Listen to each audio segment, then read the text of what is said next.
समादरणीय धार्मिक सज्जन वृंद, यजुर्वेद का 35वां अध्याय मंत्र संख्या 2 के ऊपर हम विचार करेंगे।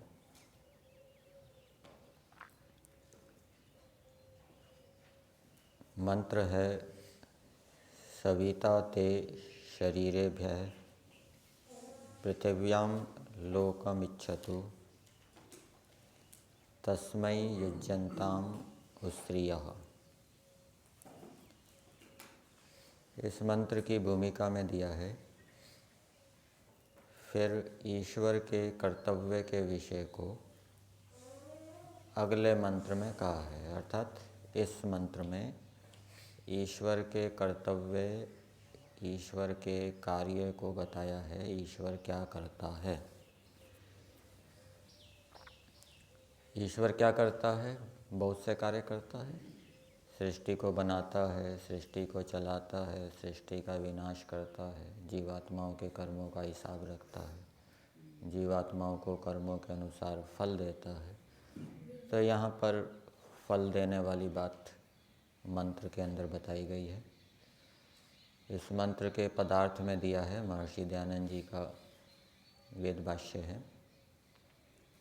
हे जीव, संबोधन नहीं है मंत्र में, लेकिन यहाँ पर संबोधन के रूप में जीव को संबोधित किया गया है।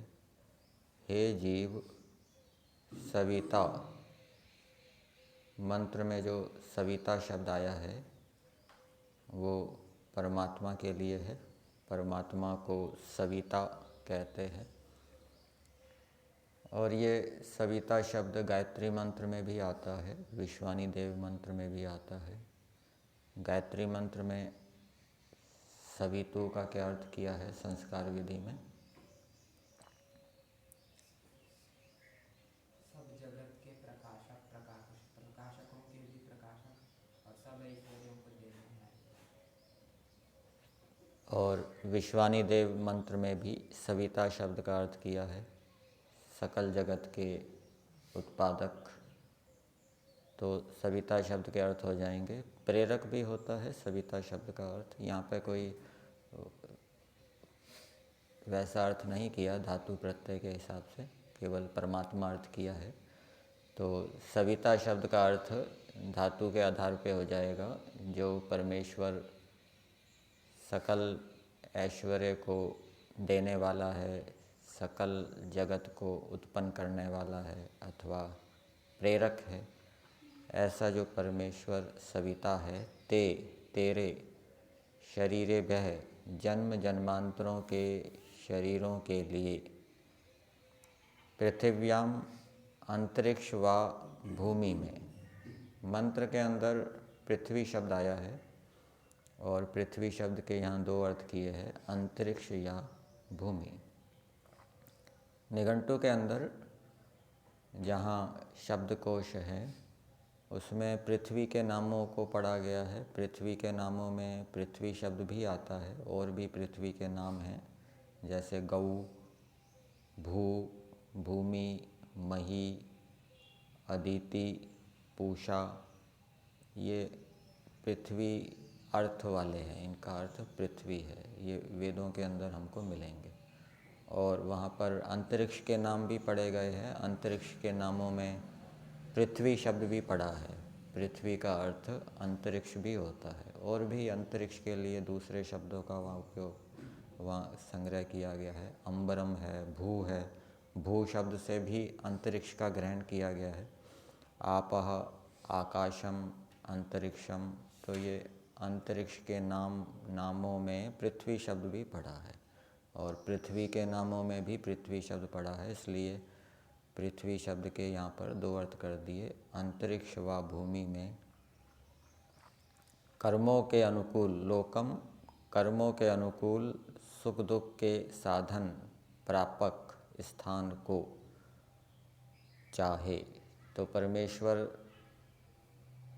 के विषय में कहा जा रहा है कि हे जीव, परमेश्वर तेरे शरीरों के लिए तेरे कर्मों के अनुकूल सुख दुख देने वाले स्थानों को चाहे। अर्थात ईश्वर ऐसा करता है, ये बताया गया है। जीवात्माओं को उनके कर्मों के अनुसार सुख दुख भोगाने के लिए भिन्न भिन्न स्थानों में शरीरों को उत्पन्न करने के लिए परमेश्वर उस जीवात्मा को भेजता है। फिर आगे दिया है, तस्मै, उस तेरे लिए उस्रियः प्रकाश रूप किरण युज्यंताम अर्थात उपयोगी हो। और ईश्वर प्रकाश रूप किरण का भी इसमें उपयोग करता है, जीवात्माओं को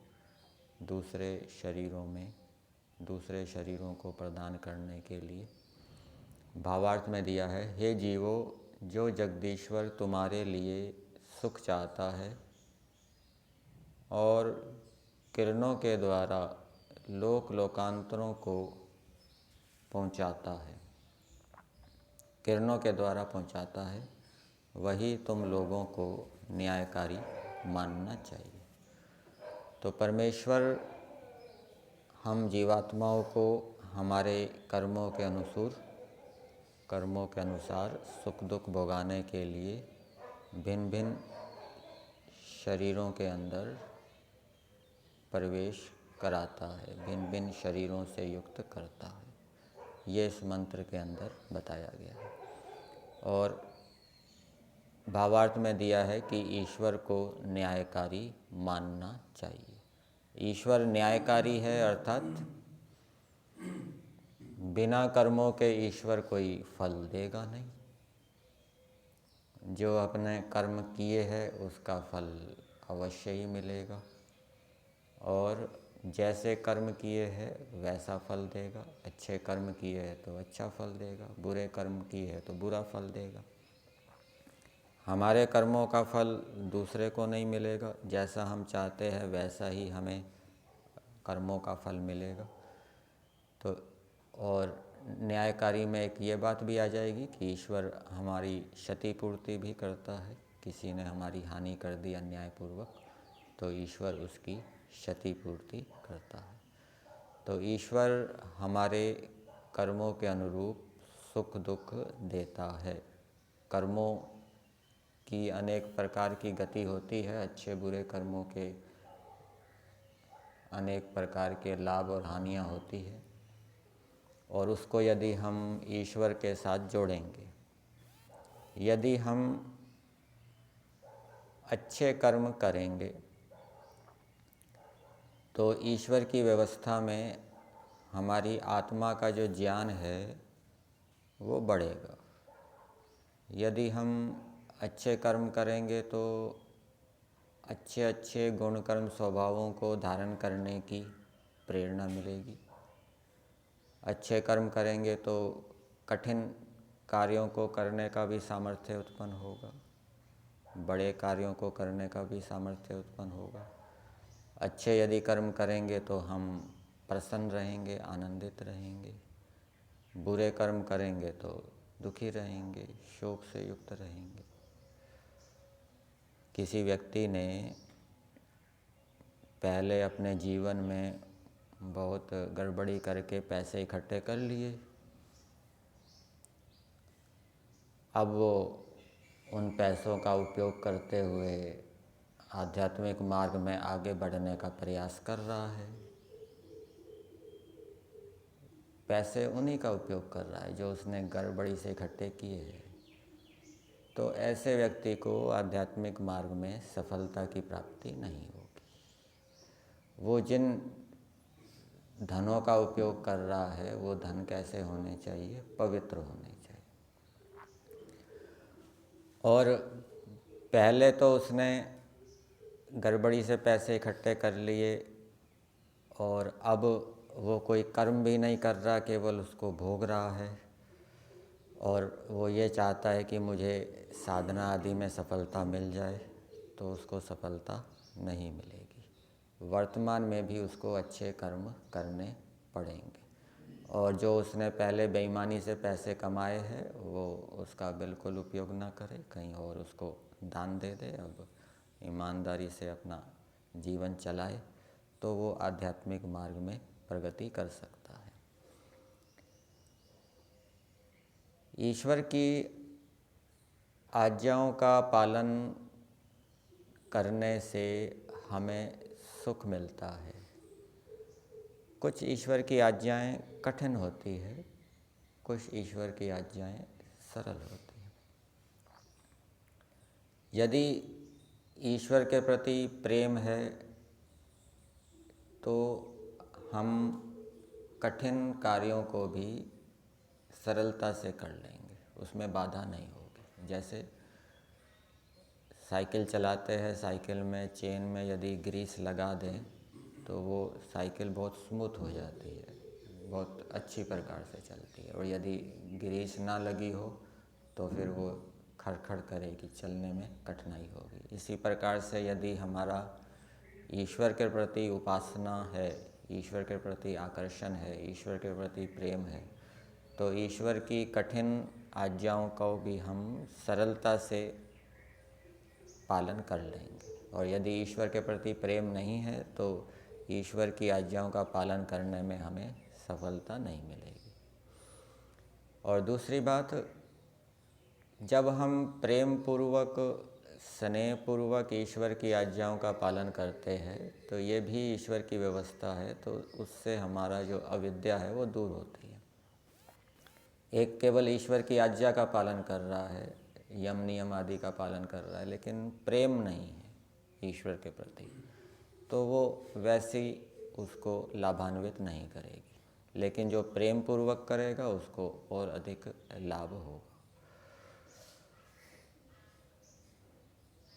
तो मंत्र का संदेश मनुष्यों के लिए यही है कि ईश्वर के विषय में बताया गया है कि ईश्वर हमारे कर्मों के अनुसार उनका फल देता है। हम ईश्वर को न्यायकारी जानें, न्यायकारी मानें।